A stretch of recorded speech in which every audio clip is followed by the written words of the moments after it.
Bumulwak ang tubig mula sa isang nasirang water line sa Maynila. Pero imbes na maging perwisyo, nakinabang pa dyan ang ilang residente.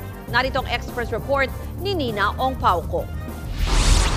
Pasado 2:00 ng madaling araw ngayong Biyernes nang magsimulang bumulwak ang tubig sa tubong ito sa kanto ng Quirino at Leveris Street sa Malate, Maynila. Nagdulot ng bahagyang pagbaha sa lugar ang malakas na tagas ng tubig.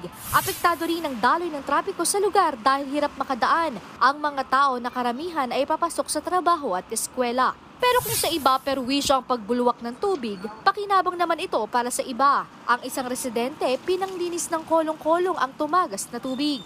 Yung nabako ay yung ng kalsada. Bako. Yung mga iba walang tubig diyan sa butas. Pagkuha ng tubig.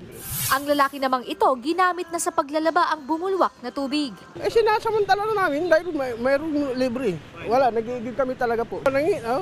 Sayang eh. Mga 2:00 ng gabi. Wala na, pinatay na siguro. Wala, marumi na yan ngayon.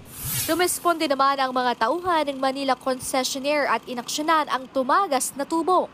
Ayon sa tauhan ng Maynilad, tinamaan ng backhoe ang kanilang tubo mula sa kinukumpuning bahagi ng kalsada. Tinamaan po yata ng excavate na contractor ng hindi ko alam kung DP ba. DPWH. Huhukayin pa po namin yan.